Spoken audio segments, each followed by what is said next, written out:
বন্ধুরা, finally US India trade deal হয়ে গেছে। হ্যাঁ, এটা সত্যিকারের খবর। কালকে তোমরা স্ক্রিনে খবরটা দেখতে পাচ্ছ, কালকে মোদিজির সাথে ডোনাল্ড ট্রাম্পের কথা হয়েছে, যেখানে ফাইনালি ইউএস ইন্ডিয়ার ট্রেড ডিল হয়ে গেছে। ভারতের ওপর যে 25% ট্যারিফ ইউএসের সরকার লাগিয়েছিল, সেটা কমিয়ে তারা 18%-এ নিয়ে এসছে, এবং এটার অফিসিয়াল অ্যানাউন্সমেন্ট এখনো পর্যন্ত আসেনি যে কির ওপর ট্যারিফ কমবে, কির ওপর ট্যারিফ বাড়বে, কোন কোন প্রোডাক্ট ইন্ডিয়াতে আসবে সেটা এখনো কনফার্ম হয়নি।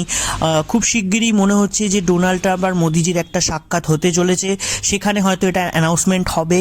কিন্তু অফিসিয়ালি হোয়াইট হাউস থেকে আর পিএম মোদির থেকে স্ক্রিনে খবরটা দেখতে পাচ্ছ, তারা জানিয়ে দিয়েছে যে একটা ছোটোখাটো ট্রেড ডিল হতে চলেছে।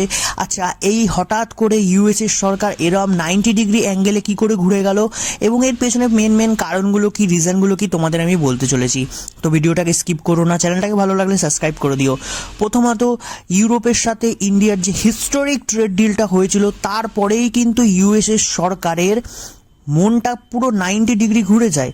কারণ ইউএস চাইছিল যে তার শর্ত অনুযায়ী ইন্ডিয়া চলে এবং ট্রেড ডিলটা হয়, কিন্তু ভারত সরকার বলছিল যে না, আমরা ইউএসের ওপর ডিপেন্ড হয়ে চলবো না, ইউএসের শর্ততে আমরা ডিল করবো না। যদি ডিল হয় তো সমান সমান ডিল হবে, না তোমার 50% আমার উপর আসবে, আমার 50% তোমার উপর যাবে।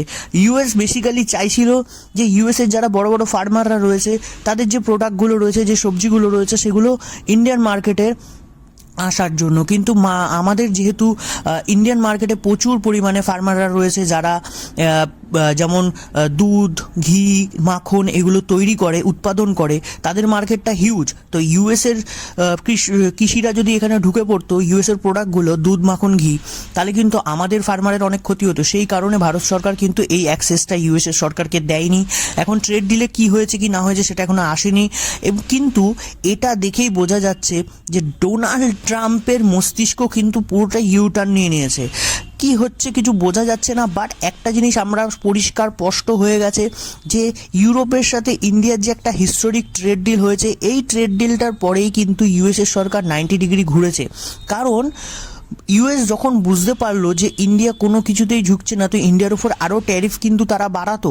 কিন্তু যখন দেখলো ইউরোপের মতন একটা হিউজ মার্কেট ইন্ডিয়ার সাথে ফ্রি ট্রেড এগ্রিমেন্ট করছে, তখনই কিন্তু ইউএসের সরকারের মুড ঘুরে গেল। কারণ ইন্ডিয়া হচ্ছে একটা হিউজ মার্কেট, যেটা ইউরোপ কিন্তু বুঝতে পেরেছে।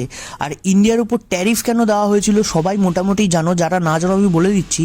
ইন্ডিয়া কিন্তু রাশিয়ার থেকে রাশিয়া যুদ্ধের সময়ও কিন্তু তেল কিনছিল, এবং ইউএসের সরকার ডোনাল্ড ট্রাম্প আসার পরেই কিন্তু বলেছিল যে ইন্ডিয়া যেহেতু রাশিয়ার থেকে প্রচুর পরিমাণে পেট্রোল কিনছে, তাই জন্য ইউএস আমাদের ওপর, মানে ইন্ডিয়ার ওপর ট্যারিফ দিয়ে দিয়েছিল। কিন্তু হঠাৎ করে ইন্ডিয়ার সরকার কি করেছে, রাশিয়ার থেকে তেল কেনা বন্ধ করে দিয়েছে। এই কারণে কিন্তু ডোনাল্ড ট্রাম্প, আমাদের ইউএসের সরকার কি করেছে, ট্যারিফ কমানোর একটা ছক খুঁজছিল। ভেনিজুয়েলার সাথে কি হয়েছে আমরা জানি।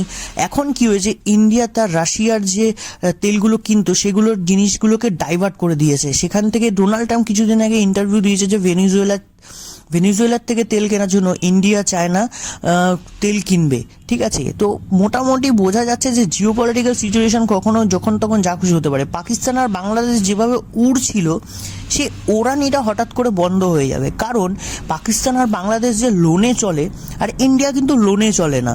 ইন্ডিয়ার যে হিউজ মার্কেট, ইন্ডিয়া নিজের মানুষের দমে চলে। এটা জয়শঙ্করজি আর মোদিজি কিন্তু এটা প্রমাণ করে দিয়েছে। আশা করি তোমাদের ভিডিওটা ভালো লাগে থাকবে।